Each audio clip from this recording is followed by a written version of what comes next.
Hey guys, welcome to my floor where I'm sitting in front of my closet. I haven't taken a Sunday and been on camera lately for a lot of reasons, mostly because I just haven't been able to get myself together, which is why I went to doing, you know, one video a week, which honestly I regret. I think I let myself off the hook by doing that.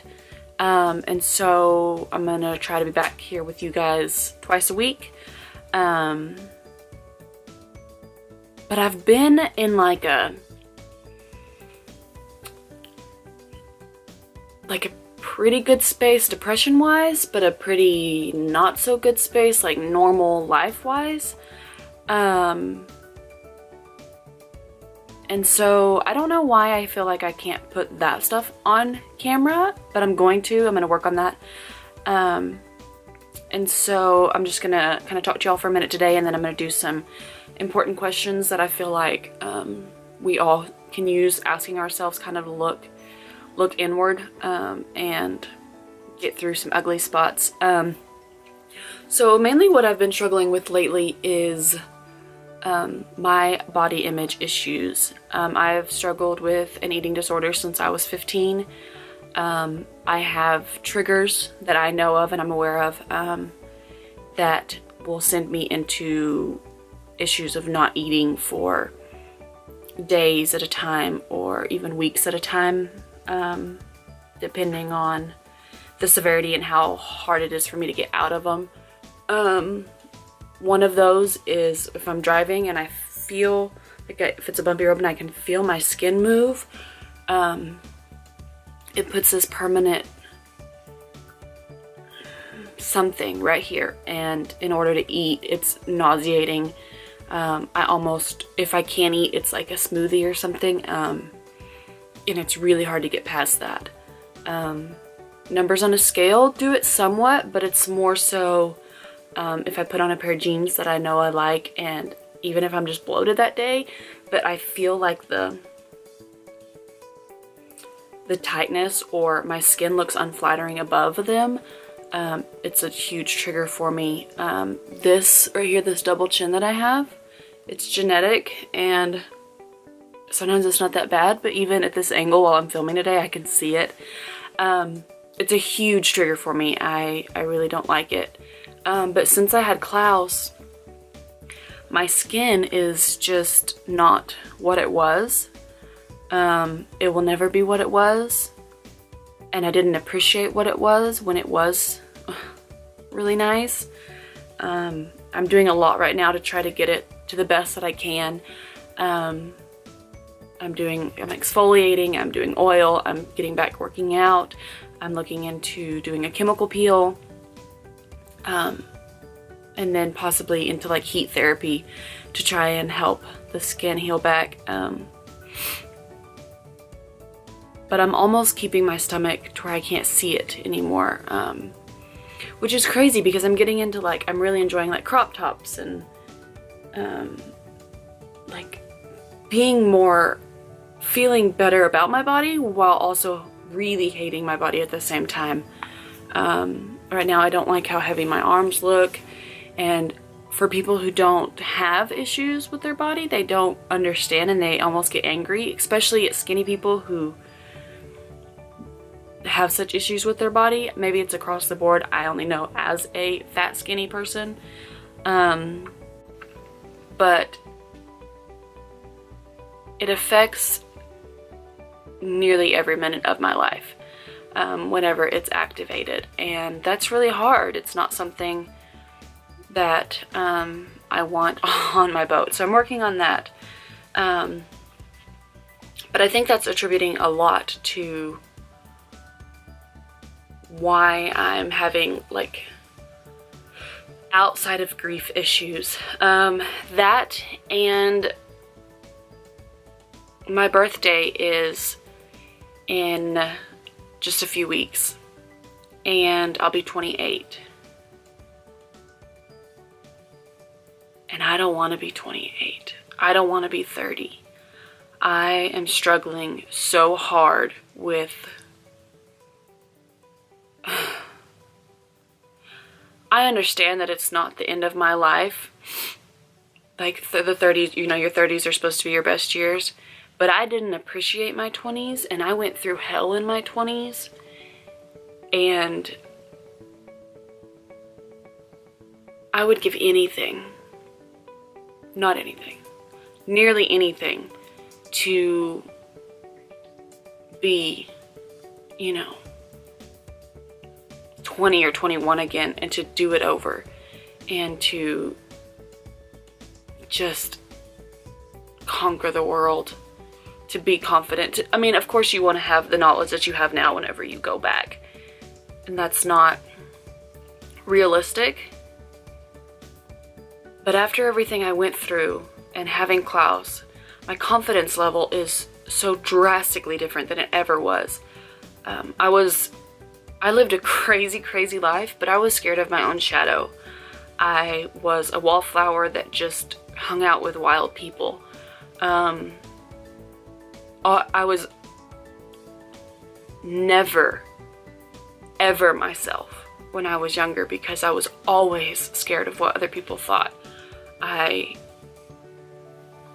realize now why whenever I was in school I wasn't to Shell. I was Shelby's friend, or I was Brianna's friend, or I was Sammy's friend, or I was Katie's friend, because I never was to Shell, because I never was me. I never, you know, now people know who I am in my community because I'm authentically me. I know who I am. I know who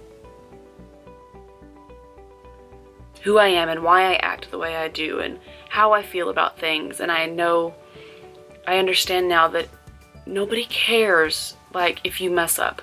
Nobody cares if you say the wrong thing. You can work through it. Nobody cares if you fall. Everyone falls. Nobody cares if you go and put a garage sale sign out. Like, that doesn't mean that people are going to judge you. We all have yard sales. You know, it doesn't matter. All of these little things that I had always had built up in my head were just, they were false. And, you know, I grew up on the cusp of, like, technology.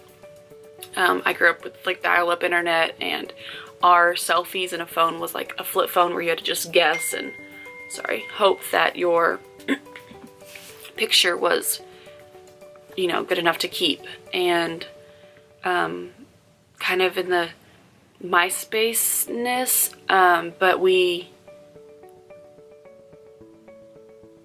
I didn't know how to manipulate technology. I had no idea whatsoever what the world was going to come to, like YouTube and social media and the potential that is out there. And it's an oxymoron thing, because if I hadn't lived the life that I've lived, I wouldn't be where I'm at. And I wouldn't give up what I've experienced. But I want to do it over, and I want to do it different. It just doesn't make sense. Being 28 feels so catastrophic. Like for instance, I think if I possibly found someone else and we wanted to have children, I don't want to have children after 32 at the latest. Like, I know how hard it was on my mom to be a late mother, and I understand women are doing it, but it's not my path, which I'll be 28 now, which means 4 years. There's no way that I am gonna do what I'm trying to do right now and accomplish what I'm trying to accomplish and find somebody, because I won't be with just anybody. You know, I've had Hallmark love. Honestly, I've had it twice, and for me to be able to get to that place again, it's gonna have to be like just, you know, a crazy love, which I don't think happens in 4 years, and then have kids. And so that means do I get to have that story? Do I not get to have that story? Does it matter that I don't have that story?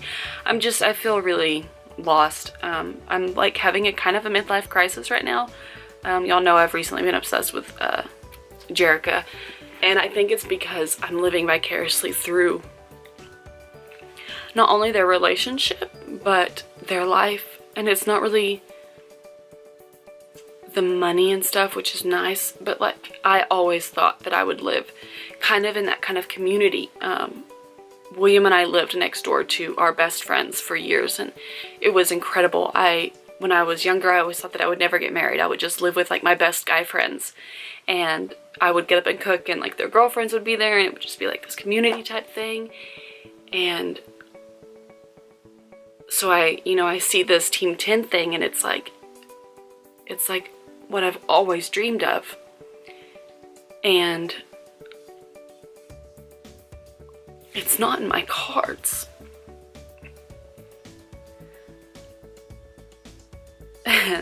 Recently, they posted a video, and their friends who have 2 kids moved in, and I was just in so much shock, because literally the night before, in my dreams that night, I had dreamt that class that I moved to the Team 10 house, which people are going to say is crazy. It's not a place to raise a child, but I think that it's a lot more family oriented than people know.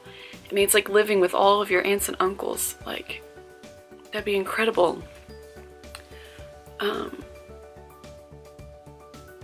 And they, I know everything that's behind the camera we don't see, but I mean, it seems like they're very genuinely happy people. They wake up and they're eager for the day, and they're excited to go and excited to do, and I'm over here fighting to go and to do the littlest things. And I'm getting so much better, but I want to be better. I don't want to be getting better. So I didn't know I was going to go there. I'm going to read a couple questions and try to kind of work through them with you guys, and maybe there'll be questions that y'all need to hear. I have a really long list, but I'll just bring a few of them to the table as I remember or feel that I should.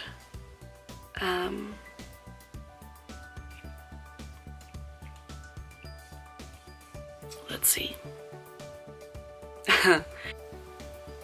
What is draining your energy? What could you do to reduce it or cut it out?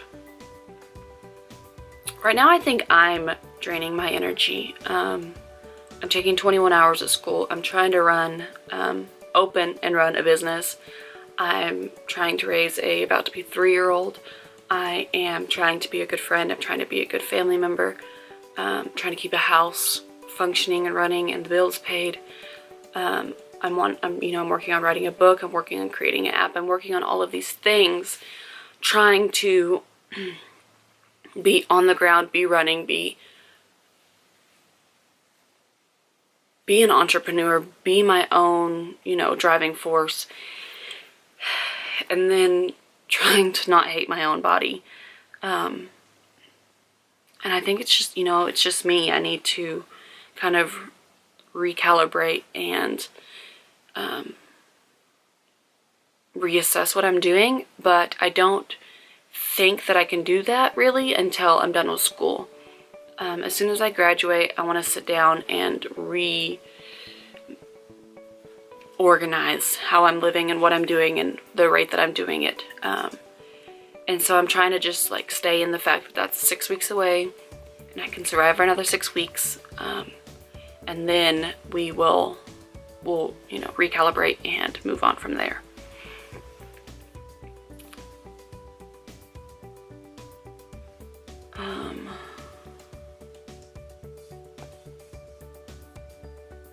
Do you give second chances? Why or why not?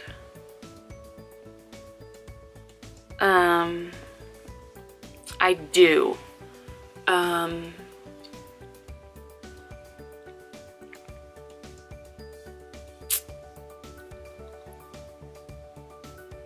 I'll let somebody run over me several times before I end a relationship.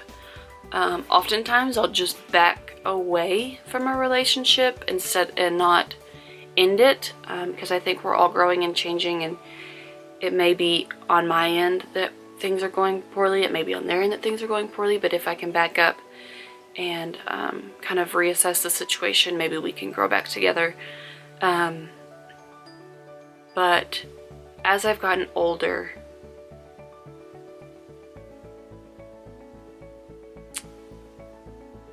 I think it's come to the point of severity on whether or not I give second chances. I'm holding on to some unforgiveness that I would like to let go of, and hopefully I will soon, but I don't know if I will soon, but I don't know if second chances will come with those. I don't necessarily think that second chances and forgiveness go hand in hand, but oftentimes they do.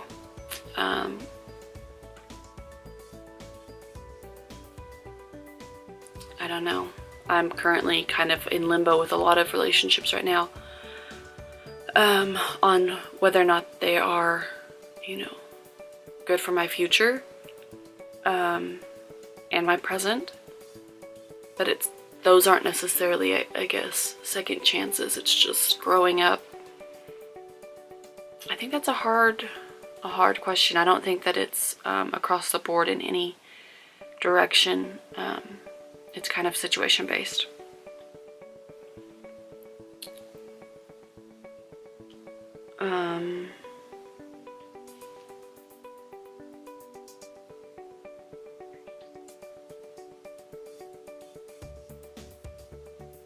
Do you prefer the you that you are when you are alone, or the you that you are in public? I prefer the me that I am in public. It's so much easier to be happy when I'm out and I'm engaged and I'm activated. I'm a very loud, I'm a very kind of over the top person when I'm not right here. And I love being with friends. I love going and getting a drink. I love, not like alcoholic beverage, I'm not a really big drinker, but like going to Starbucks or going to get a smoothie, going and walk around the mall, like being with people, like being at school. I don't want to bring anyone else down, and so I stay up. But then when I get alone is when it all comes out. So, yeah. I think that's the last question for today. Like I said, I'm going to try and get back to posting twice a week. I think that I need to get back to that accountability. So, this video should be going up on a Thursday, and I will see y'all next Monday. Be sure and go check out Klebold Threads. We are about to launch a new line on November 7th. There'll be deals going on through that first week of November. And then some really exciting things are coming out. And then in the new year, we're changing things up, which is really exciting. So if you haven't, subscribe, and you can follow me on this journey, swampy journey. Hit the notification bell. That'll send you emails whenever I upload. I am going to stick to this Monday, Thursday schedule, but if you go ahead and subscribe, make sure that you get that email reminder. You can also leave comments down in the bottom. I make sure to reply to those and give me a thumbs up. I love you guys, and I will see y'all soon. Bye.